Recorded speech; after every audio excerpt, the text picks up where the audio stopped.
दोस्तों, बाबा महाकाल का नाम लेके हम कहानी शुरू करते हैं माता सबरी की। और उनकी कहानी से हम जानेंगे 16 ऐसे कठिन शब्द जिनको याद करना हमें बहुत भारी लगता है और लगता है कि हम वर्ड मीनिंग याद नहीं कर पाएंगे। तो चलिए शुरू करते हैं हम उन वर्ड मीनिंग को लेके जिनकी हमें बेहद ज़रूरी है SBI PO और IBPS PO के एग्ज़ाम में। चलिए शुरू करते हैं। पहला हमारा क्या टास्क है। पहला हम पहले चित्र को देखेंगे, फिर उसमें निशान जोड़ेंगे कि हमारे वो जो एक्शन हम पहचान पा रहे हैं कि नहीं, फिर उनके उससे जुड़े वर्ड मीनिंग को हम याद करेंगे। तो चलिए हम अपने जो हमारा पहला स्टोरी है वो क्या कहता है। दृश्य में हम क्या देख पा रहे हैं कि मतंग ऋषि के आश्रम में माता सबरी का लंबा इंतज़ार। कहानी कुछ ऐसी है कि माता सबरी जो हैं ऊंचे पहाड़ पे तपस्या में अपने गुरु की आज्ञा के अनुसार तपस्या कर रही हैं और वो प्रभु श्री रामचंद्र जी का ध्यान कर रही हैं। उनके जीवन का एकमात्र लक्ष्य प्रभु श्री रामचंद्र जी हैं और वो उनके जीवन का एकमात्र उद्देश्य और वो उनके लिए सर्वोपरि है। तो अब इसी कहानी को हम अपनी जो वर्ड है उसमें जोड़ते हैं और उसे सर्च करते हैं इसी फोटो में। तो देख सकते हैं दोस्तों कि माता सबरी बैठी हुई हैं जीर्ण शीर्ण अवस्था में, तपस्या की वजह से एकदम कमज़ोर दुबली पतली हो गई हैं। ऊंचे पहाड़ उनके आसपास हैं जिन पे वो बैठी हुई हैं। तो हम इससे क्या समझ पा रहे हैं दोस्तों कि जो माता सबरी हैं वो गाउंट हो चुकी हैं, बहुत दुबला पतला कमज़ोर हो चुकी हैं। तपस्या के कारण गाउंट बने होता है, दुबला पतला और एकदम जीर्ण शीर्ण। दोस्तों वो दशकों से तपस्या कर रही हैं सिर्फ इसलिए कि प्रभु श्री राम का आगमन होगा और वो उन्हें दर्शन देंगे। डिकेड माने होता है दोस्तों 10 सालों का समूह, डिकेड कहते हैं उसे। एलिगेंस माने निष्ठा और वफादारी। एलिगेंस माने वो अपने गुरु के प्रति बहुत ही निष्ठावान थी और उन्हीं की आज्ञा के अनुसार ही वो पिछले दशकों से प्रभु श्री रामचंद्र जी का इंतज़ार कर रही हैं इस ऊंचे ऊंचे पहाड़ियों पर, जिसे हम टोवरिंग कहते हैं। टोवरिंग माने होती है ऊंचा, विशाल, आकाश छूने वाली चीज़ें। जो आकाश को छूती हैं उसे हम टॉवरिंग कहते हैं दोस्तों, विशाल, ऊंचा। और जो इनके सफ़ेद सफ़ेद बाल हो गए हैं दोस्तों उसे हम हावरी कहते हैं। बहुत पुराना सफ़ेद बालों का गुच्छा दोस्तों, इसे हम टोवरिंग कहते हैं। तो सब जो सफ़ेद बालों वाली होती हैं उसे हावरी, मतलब जो दादी अम्मा होती हैं जिनकी बाल सफ़ेद हो जाते हैं उसे हम हावरी कहते हैं। तो दोस्तों यहाँ पे हमने क्या सीखा, 5 शब्द सीखे। पहला डिकेड माने 10 सालों से, एलिगेंस माने निष्ठा वफादारी, गाउंट माने बहुत दुबला पतला कमज़ोर, टॉवरिंग जो ऊंची ऊंची चोटियाँ होती हैं उसे टॉवरिंग कहते हैं, और हावरी माने सफ़ेद बाल वाली दादी अम्मा। चलते हैं हम अपनी नई कहानी पे जहाँ पे वो उनका पर्वतों पे वेट कर रहे हैं। अब हमें दूसरी जो कहानी है वो सोचना है मन में कि वो प्रभु श्री रामचंद्र जी के लिए मीठे बेर को चुन रही हैं और उसे खुद ही चख रही हैं और इसे इकट्ठा कर रही हैं कि प्रभु श्री रामचंद्र जी कभी आएंगे तो उन्हें वो बेर खाने को दिएगा। तो इसी दृश्य को कल्पना कीजिए और चलिए हम अपने कुछ और शब्द सीखते हैं, जिसमें एक तो ये है कि माता क्या एक्शन कर रही हैं, फिजिकल एक्शन। एक वो जो वो सोच रही हैं।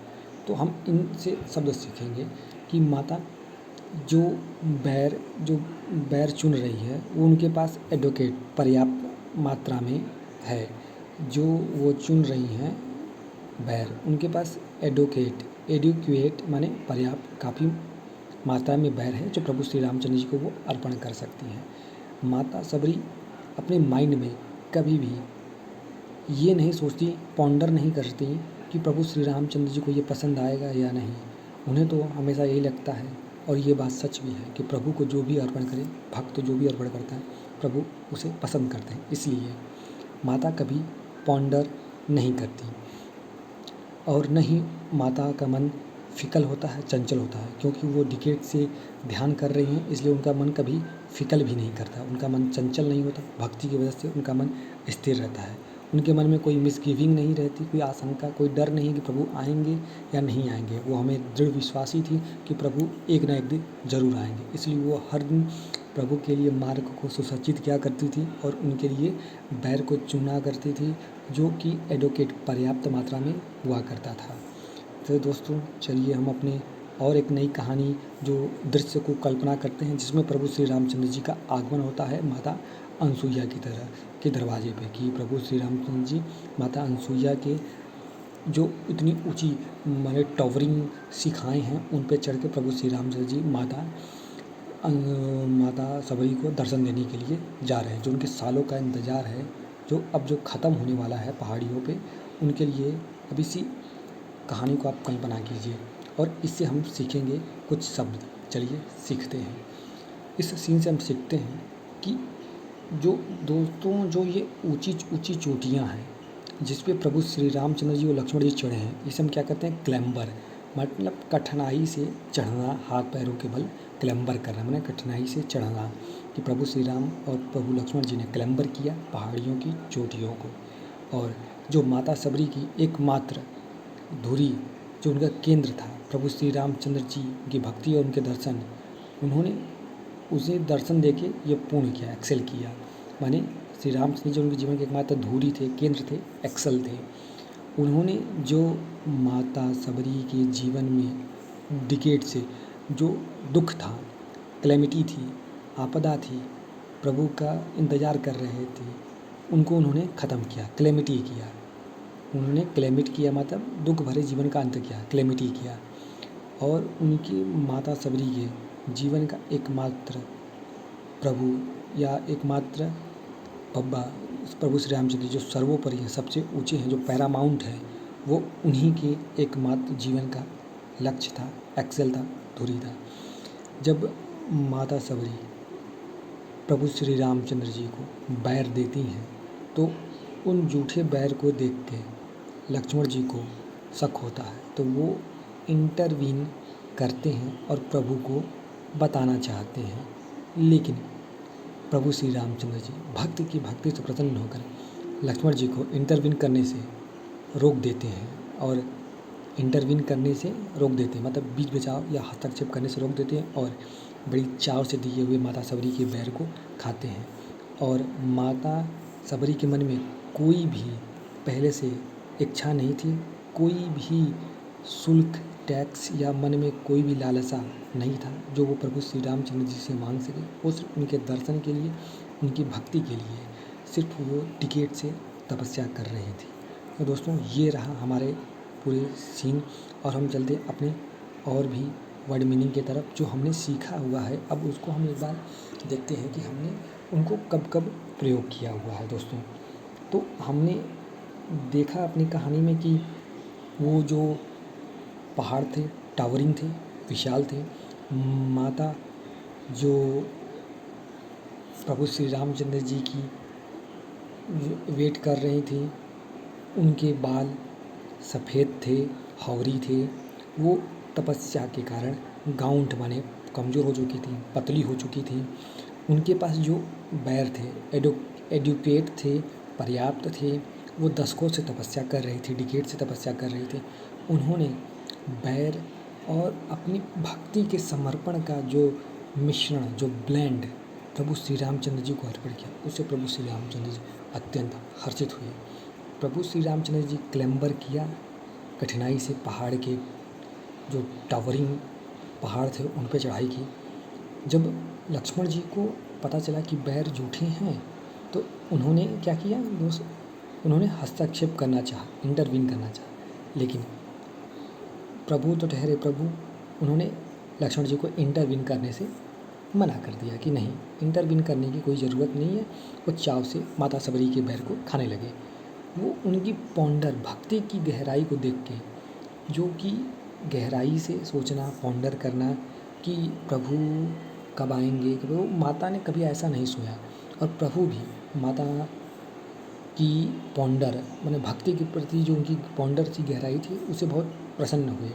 माता के मन में कोई इच्छा नहीं थी, कोई लेवी कुछ भी नहीं चाहिए था उन्हें, कोई लेवीस नहीं चाहिए था, कोई टैक्स, कोई चीज़ नहीं चाहिए थी। उनकी जो एलिगेंस, जो निष्ठा थी प्रभु के प्रति, एलिगेंस थी, निष्ठा थी, समर्पण था, वो अद्भुत था। उनका मन दशकों से तपस्या की वजह से फिकल नहीं होता था। उन्हें कभी भी मिसगिविंग, आशंका नहीं थी। उन्हें अपने गुरु के वचन पे पूरा विश्वास था कि प्रभु एक ना एक दिन आएंगे प्रभु श्री रामचंद्र जी उनके जीवन का एकमात्र सर्वोपरि पैरामाउंट लक्ष्य माने धुरी के केंद्र थे और माता दशकों से जिस दुख पीड़ा कैलेमिटी को सह रहे थे वो सिर्फ प्रभु के एकमात्र दर्शन से पूरी कैलेमिटी उनकी विपत्ति समाप्त हो गई। तो दोस्तों आज इन सब के प्रयोग से हमने कितनी ही कहानियाँ सीख ली है, वर्ड सीख लिया है। दोस्तों आइए हमको इजी वे में समझाते हैं। जैसे एक होता है एडुकेट माने भरा हुआ। आप जानते हैं दोस्तों कि हमने एडुकेट का एक और मीनिंग यहाँ पे सीखा हुआ था कि जिसमें लिखा हुआ था पर्याप्त, मतलब माता के पास जो उन्होंने बैर चुना था वो एडुकेट मात्रा में थी। जैसे हम कहते हैं गिलास भरा हुआ है, मतलब गिलास एडुकेट है, इनफ है। अब हम ब्लेंड करते हैं, मिक्स करते हैं, तो माता ने अपनी भक्ति और जो उन्होंने बेर चुना था उनका ऐसा ब्लेंड, ऐसा मिश्रण तैयार किया जिससे प्रभु खा के आनंदित हो गए। ये इसको तो पहचानते हैं, स्पाइडरमैन है, क्लाइंबर माने चढ़ाई करना, खुद से चढ़ाई करना, ये जो उछल कूद के चढ़ता है उसी प्रकार हमारे बब्बा प्रभु श्री रामचंद्र जी भी बड़ी कठिनाई क्लाइंबर करके ऊँची टम्बलिंग टावरिंग पहाड़ियों पर चढ़े। डिकेड माने 10 होता है, ये देखिए 10 उंगलियाँ देख रही हैं, 1 2 3 4 5 10 उंगलियाँ हैं डिकेड। गाउंट माने ये सूखी लकड़ी देख रहे हैं, गाउंट माने एकदम सूखा लकड़ी, सूखा दुबला। टावरिंग माने एकदम ऊंचा, आसमान को छूने वाली पहाड़ियाँ। दोस्तों चलिए तो हम अब आपके लिए क्वेश्चन छोड़ते हैं कि माता सबरी की उम्र बहुत हो गई थी और उनके बाल सफ़ेद थे। इस अवस्था को बताने के लिए इनमें कौन से शब्द सही हैं? ये शब्द सही है, ये शब्द सही है? नीचे कमेंट करके बताइए। कैसी लगी मेरी मेहनत आप नीचे कमेंट करके बताइएगा। दोस्तों मैंने पहली बार यूट्यूब पे पढ़ाना शुरू किया है, अगर ख़राब लगे तो कमेंट करके बताइए कि मैं क्या सुधार सकता हूँ, और अच्छा लगे तो चैनल को, मेरे जो इस चैनल को है आप सभी दोस्तों सब्सक्राइब करें, जिससे कि मैं मोटिवेट हूँ और इसी तरह अपनी पढ़ाने की जो कला है, जो मैं नॉलेज से एडुकेट हूँ, इनफ हूँ, उसे हम आप लोगों को समझा सकें और जो मैं समझाना चाहता हूँ वो आप तक पहुँच सके। इसलिए हमारे चैनल को सब्सक्राइब करें, लाइक भी करें और शेयर करें, तभी तो ये ज़्यादा से ज़्यादा लोगों तक पहुँचेगा। आप इसे अपने ग्रुप में शेयर करें, इंस्टा पे शेयर करें, जिससे कि मेरी पहुँच पहुँचेगी और मैं लोगों तक इसी तरह कहानी के माध्यम से जो SBI PO, IBPS PO, RBI grade में आने वाले पूर्ण 400 शब्द, याद रखिएगा दोस्तों, 400 शब्द का ऐसा समूह लेके मैं महीने भर के लिए आ रहा हूँ जिससे आप पढ़ लेंगे। तो SBI PO में लगभग आप इंग्लिश में जो मैक्सिमम पूछे जाने वाले वर्ड मीनिंग है उसको आप आसानी से याद कर पाएंगे। तो याद रही मेरी तीसरी क्लास, बने रहिए हमारे नेक्स्ट वीडियो में और कमेंट करना ना भूलिए, सब्सक्राइब करना भी ना भूलिएगा। चलते हैं, मिल देंगे नेक्स्ट वीडियो में।